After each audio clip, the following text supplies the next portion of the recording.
Writers building থেকে শিক্ষা সচিব ফোন করলেন কলকাতা বিশ্ববিদ্যালয়ের এক উপাচার্যকে, বললেন জরুরি দরকার, সেই জন্য উপাচার্যকে রাইটার্স বিল্ডিংয়ে আসতে হবে। খদ্দরের ধুতি পাঞ্জাবি পরা কলকাতা বিশ্ববিদ্যালয়ের উপাচার্য কঠোর গলায় সেদিন বলেছিলেন, don't you know I am the vice chancellor of Calcutta university, I can go to Writers' Building. এমনই ইস্পাত কঠিন ব্যক্তিত্ব ছিলেন উপাচার্য সত্যেন্দ্রনাথ সেন। আশুতোষ মুখোপাধ্যায় থেকে সত্যেন সেন, সত্যেন সেন থেকে সন্তোষ ভট্টাচার্যরা বারবার প্রমাণ করে দিয়েছেন যে কলকাতা বিশ্ববিদ্যালয় ওই গোলদিঘির গোলামখানা নয়।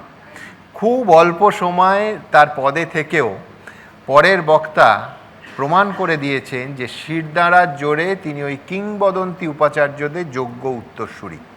তিনি শান্তা দত্ত দে।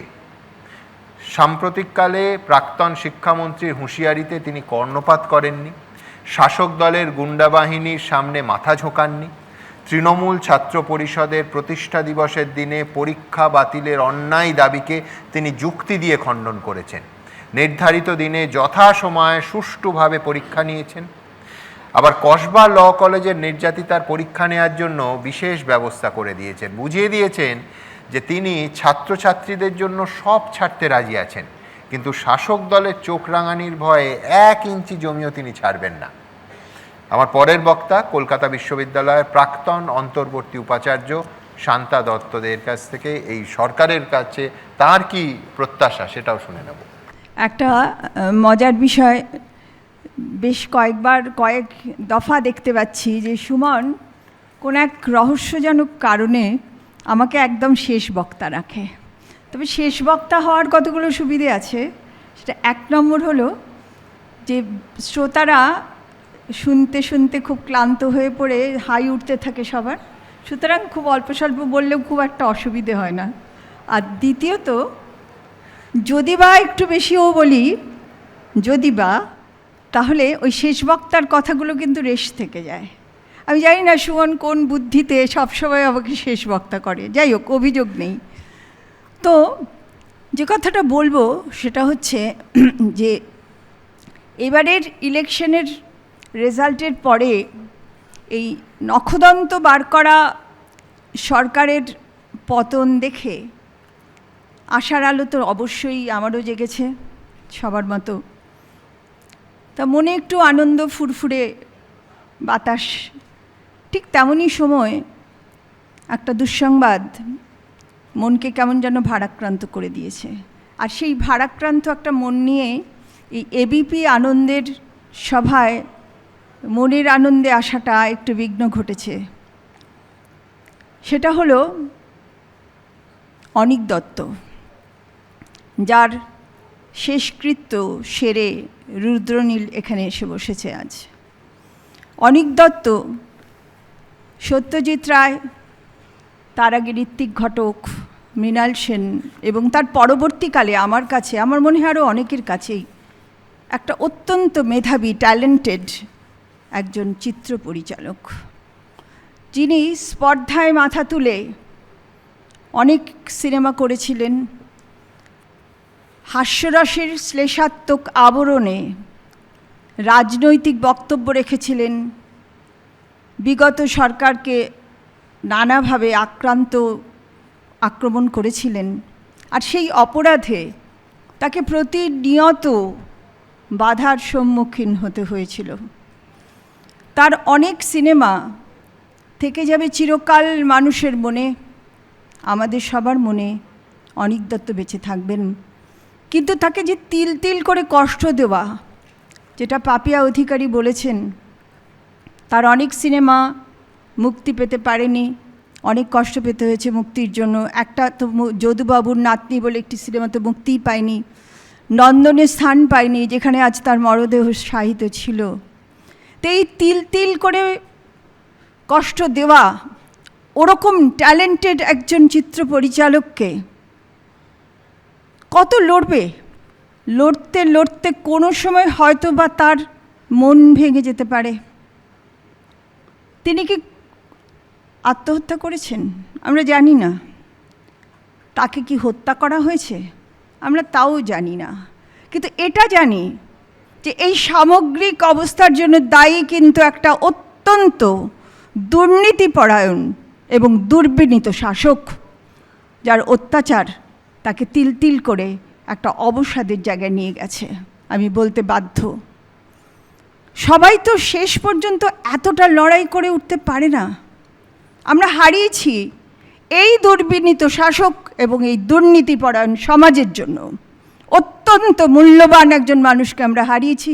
এই মুহূর্তে আজ তারই শেষকৃত্য সেরে রুদ্রনীল এখানে হাজির।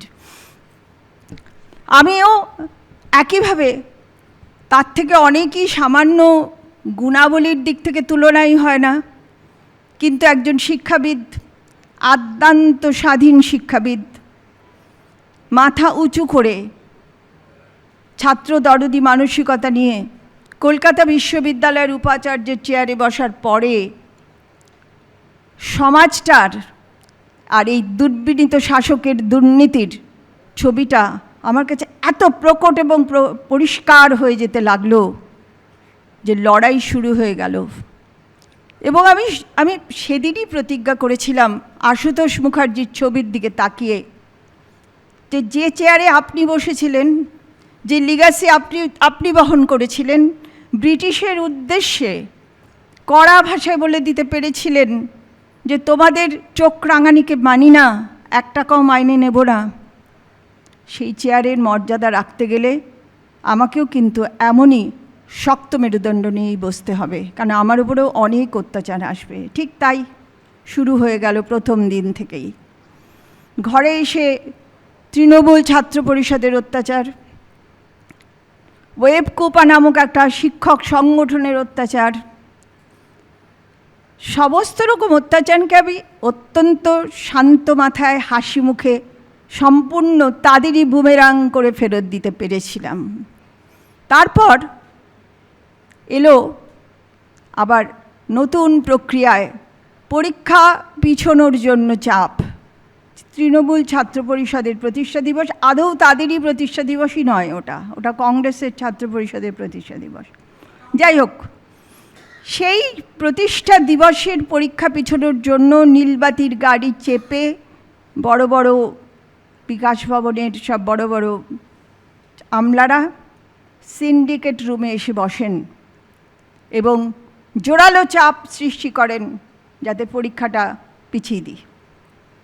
সেদিন আমি আমার নেতৃত্বে সমগ্র সিন্ডিকেট একসাথে তাদের এই অত্যন্ত অযৌক্তিক বক্তব্যকে রিফিউজ করেছিল।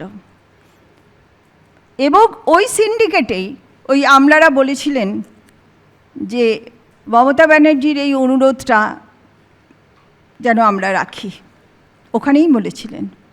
আবার শিক্ষামন্ত্রীও বলেছিলেন যে উনি তো এমন কিছু ইন্টারফেয়ার করেন না, তো ওনার এই অনুরোধটা রাখলেই পারতেন উপাচার্য। কিন্তু যুক্তির প্যাচে ফেলে আমরা সেদিন কিন্তু জয়লাভ করেছিলাম। আমরা বলেছিলাম যে কিছুতেই আমরা পরীক্ষা পিছোতে পারবো না, কারণ পরীক্ষা অনেক দিন আগে ঠিক হয়ে যায় এবং 30,000 ছাত্র পরীক্ষা দেবে এবং তাদের নানা রকম প্রোগ্রাম ফিট করা থাকে। পরীক্ষা হয়ে গেলে কোথাও বেড়াতে যাবে, নানা রকম থাকে। আর পরীক্ষা যদি পিছোতেই হয় তাহলে আগামী দিনে আমাকে এসইউসিআইয়ের জন্য পরীক্ষা, ডিএসওর জন্য পরীক্ষা পিছোতে হবে, তাদেরও প্রতিষ্ঠা দিবস, এসএফআইয়ের জন্য পিছোতে হতে পারে, তাদেরও পরীক্ষা দিবস থাকবে, কংগ্রেসেরও থাকবে। তাহলে কর্মসংস্কৃতি দাঁড়াবে কোথায় গিয়ে? তাই পরীক্ষা এভাবে কোনো রাজনৈতিক কারণে পরীক্ষা পিছনো যাবে না, ক্যালেন্ডারে ছুটি থাকলে পিছনো যাবে। এই ঘটনাটাই মিডিয়া, আমি তো জানতাম না তখন যে এবিপি আনন্দ বা আরও অন্যান্য মিডিয়া গিয়ে হাজির হবে আমার কাছে, আমার সেটা একেবারেই জানা ছিল না। এই মিডিয়া এই বিষয়টাকে মানুষের কাছে নিয়ে যায়। পরীক্ষার দিনও সবাই আতঙ্কগ্রস্ত ছিল যে এই লুম্পেন ছেলেরা যেখান থেকে প্রোডাকশন হয়, আমি কোথাও একটা বলেছিলাম বোধহয় এবিপির কোনো চ্যানেলে, যে গ্যাং ডাকাত, গ্যাং রেপিস্ট, গ্যাং বদমাশ তৈরি করে। এরা রাস্তায় রাস্তায় অবরোধ করে ছাত্রদের নাজেনি ঝামেলায় ফেলে দেয়, পরীক্ষার্থীদের। কিন্তু আমরা সরাসরি পুলিশের কাছে, জেলায় এবং কলকাতায় কমিশনারের কাছে, ডিজিপির কাছে চিঠি দিয়ে জানিয়ে দিই যে পরীক্ষা যাতে ঠিকভাবে হয় তার সামগ্রিক দায়িত্ব নিতে হবে সরকারকে, সামগ্রিক দায়িত্ব নিতে হবে পুলিশের, এবং পরীক্ষা কিন্তু নির্বিঘ্নে হয়েছিল। এই ঘটনার পরে সরকারের প্রবল রোষের মুখে পড়তে শুরু করলাম। একদিন সন্ধেবেলা ফেরার পথে অন্ধকার রাস্তায় হকি স্টিক এবং উইকেট নিয়ে ওই লুম্পেনের দল দাঁড়িয়ে থাকলো যে গাড়ি আক্রমণ করবে। কিন্তু যারা সৎ এবং সাহসী হয় না, তাদের অগণিত ভালো মানুষ তাদের পাশে দাঁড়িয়ে পড়ে। আমাকে যারা সিকিউরিটি দিত, যে পুলিশরা, তারাই কিন্তু পেট্রোল করে এসে আমাকে জানিয়ে দেয় যে আজকে এই রুটে আপনি যাবেন না, এরা দাঁড়িয়ে আছে, এরা আপনাকে মারবে, গাড়ি ভাঙবে। আমি কিছুদিন অন্য রুট ধরে যাতায়াত করেছিলাম, তারপর আবার সেই রুটেই যাতায়াত করতাম পরের দিকে। তো এইভাবে একটার পর একটা আমাদের তদানীন্তন শিক্ষামন্ত্রী, তিনি এই লুম্পেন ছেলেগুলোকে সমর্থন করছেন। তদানীন্তন মুখ্যমন্ত্রী এই সমস্ত ঘটনাগুলো দেখে নীরব থাকছেন, মানে তিনিও সেগুলোকে সমর্থন করছেন। আর আমি লড়াই করতে করতে করতে করতে একটা সময় ব্যাপক মানুষের জনপ্রিয়তা, ব্যাপক মানুষের সমর্থন নিয়ে আলটিমেটলি আমাকে কলকাতা বিশ্ববিদ্যালয় থেকে চলে আসতে হয়। নানান কারচুপি করে আমাকে চলে আসতে হয়েছে। আজকে এখানে একটা প্রতিবাদের মুখ হিসেবে আমাকে ডেকে আনা হয়েছে। আমি সেই প্রতিবাদের মুখ হিসেবেই মানুষের কাছে প্রতিষ্ঠিত, সবার কাছে প্রতিষ্ঠিত। আমি আজকে এখানে শুনুন মুখ্যমন্ত্রীর এই অনুষ্ঠানে আমি কয়েকটা কথা শুধু বলতে চাই, যে শিক্ষার ক্ষেত্রে রাজনীতিকরণ দৃঢ় হাতে বন্ধ করা দরকার। শিক্ষা, বিশ্ববিদ্যালয় এবং কলেজ এই লেভেলে চূড়ান্ত রাজনীতিকরণ একটি কাজও হয় না রাজনীতির বাইরে। সেখান থেকে শিক্ষাকে মুক্ত করুন, করতেই হবে মুক্ত, না হলে সুশিক্ষার ব্যবস্থা আমরা করতে পারবো না। এক্ষেত্রেও একটা বিশাল সাবধানতার কথা আমি বারবার মনে করিয়ে দিতে চাই, সেটা হলো যারা উপাচার্য, বর্তমান রেজিস্ট্রার কলকাতা বিশ্ববিদ্যালয় বা অন্যান্য বিশ্ববিদ্যালয়, এবং যে অফিসাররা আছেন যারা তৃণমূলের কুকাজের সাথী ছিলেন,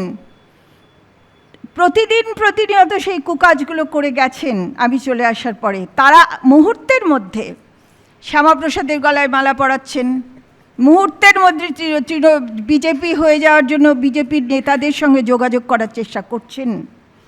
এটা যদি আটকানো না যায় তাহলে আমাদের বিজেপির শ্রমিক ভট্টাচার্য অত্যন্ত শ্রদ্ধেয় ব্যক্তি, তার স্থিতধী এবং অত্যন্ত সুচিন্তিত বক্তব্য রাখেন। সুমনের সঙ্গে একটা বক্তব্য আমি খুব মন দিয়ে ফলো করেছিলাম। উনি বলেছেন যে 4 ঘন্টার বিজেপি বা তৎকাল বিজেপিদের, 4 ঘন্টা তৃণমূল বা তৎকাল তৃণমূলীদের যদি বিজেপিতে স্থান দেওয়া হয় তাহলে বিজেপির তৃণমূলীকরণ হতে বেশি দেরি হবে না। এই ডায়লগটা ওনারই, ঠিক সেটাই ঘটবে। এবং এরা নানাভাবে চেষ্টা করছে যে কিভাবে তারা বিজেপির মধ্যে ঢুকে যেতে পারে।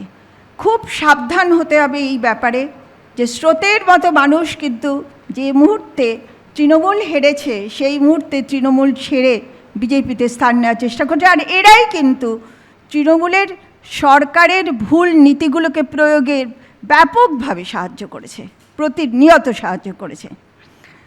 দ্বিতীয় কথা আমি যেটা বলবো, যেটা কামদুনি প্রসঙ্গে আমি একটি কথা বলবো না, অনেক কিছু ওনা বলেছেন, আমি শুধু বলবো অভয়ার কথা। অভয়ার মৃত্যুটা কিন্তু অন্য নারী নির্যাতনের সঙ্গে এক করে দেখলে চলবে না। অভয়ার মৃত্যু হয়েছে একটা প্রাতিষ্ঠানিক খুন। সেটা যদি অভয় যদি নারী না হয়ে যদি ছেলে পুরুষ হতো, আর যে অন্যায়ের বিরুদ্ধেও প্রতিবাদ করেছিল তাকে কিন্তু পুরুষ হলেও খুন হতে হতো, নারী হিসেবে তার উপর কিছু এক্সট্রা নির্যাতন হয়েছে। তাই এই প্রাতিষ্ঠানিক খুনের ওপরে তদানীন্তন সরকার যেভাবে তার উপর ঢাকনা চাপা দেওয়ার চেষ্টা করেছে, যেভাবে সেই তৎকালীন যে ওখানকার অধ্যক্ষ তাকে সঙ্গে সঙ্গে অন্য আরেকটি মেডিকেল কলেজের অধ্যক্ষ হিসেবে অ্যাপয়েন্টমেন্ট দিয়ে ফেলছিল, আমরা সবাই জানি। আমার মনে হয়, এবং আমার মনে হয় ব্যাপক বুদ্ধিমান মানুষের মনে হবে, যে এই প্রাতিষ্ঠানিক খুনটার প্রতিটি পদক্ষেপে যে খুনটাকে চাপা দেওয়া হয়েছে, তার প্রতিটি পদক্ষেপ তদানীন্তন মুখ্যমন্ত্রী, পার্টির সুপ্রিমো সবটাই জানেন, অবশ্যই জানেন। তাই তাদের সাজা দিতে গেলে শুধুমাত্র 3টে পুলিশ অফিসারের সাসপেনশনই নয়, সাজা দিতে গেলে মাথা পর্যন্ত সাজা দেওয়ার দরকার হয়ে পড়বে, সেটা অবশ্যই করা দরকার। অভয় আমাদের শরীরে, আমাদের বুকের ভেতরে ক্ষত সৃষ্টি করে রেখেছে। আর তৃতীয় আরেকটি কথা বলবো, সেটা হলো যে আমাদের যে শিক্ষা ব্যবস্থায় যে এনইপি চালু করা হয়েছে, নিউ এডুকেশন পলিসি, শঙ্করবাবু আছেন এখানে, নিউ এডুকেশন পলিসি আমি যখন উপাচার্য তখন থেকে এটাকে আমরা প্রয়োগে নিয়ে গেছি, কিন্তু এই নিউ এডুকেশন পলিসি সম্পর্কে একটু রিভিউ করার বোধহয় দরকার আছে। কারণ এই নিউ এডুকেশন পলিসিতে দেখা যায় যে ব্যাপক ছাত্ররা অনার্সের সঙ্গে সঙ্গে পাস কোর্স বা মাইনর সাবজেক্টের প্রেশারটা এত বেড়ে গেছে যে ব্যাপক ছাত্ররা এই মাইনর সাবজেক্টে ফেল করে বসে আছে। তাই এটা নিয়ে আমাদের আর্থসামাজিক কাঠামোতে আমাদের কিন্তু একটু চিন্তাভাবনা করার দরকার আছে। শেষ করব, দুবার বেল পড়ে গেছে, এত বিষয়টা এত বড়, তবুও বলবো সেটাই, যে একটি কথা আমার মনের মধ্যে সবসময় ঘোরে, তা হলো যতক্ষণ দেহে আছে প্রাণ, প্রাণ পরে পৃথিবীর সরাবো জঞ্জাল। তাই আগামী যে সরকার এসেছেন তাদের উদ্দেশ্যে, যারা আছেন তাদের উদ্দেশ্যে বলবো যে এই জঞ্জাল সরানোর কাজে, পরিষ্কার করার কাজে যেরকম দরকার, যতটা সাহায্যের দরকার, সেই সাহায্য করার জন্য কোনো কিছু আশা না করেই বলছি, কোনো ব্যক্তিগত আশা নেই আমার, কোনো আকাঙ্ক্ষা নেই আমার, শুধু একটা শুদ্ধিকরণ, একটা সুস্থ রাজনৈতিক বাতাবরণ, একটা সুস্থ শিক্ষা ব্যবস্থার জন্য এই জঞ্জাল সরানোর কাজে আমার সাহায্য অবশ্যই পাবেন। ধন্যবাদ। ধন্যবাদ শান্তাদি। এবিপি আনন্দ, এগিয়ে থাকে, এগিয়ে রাখি।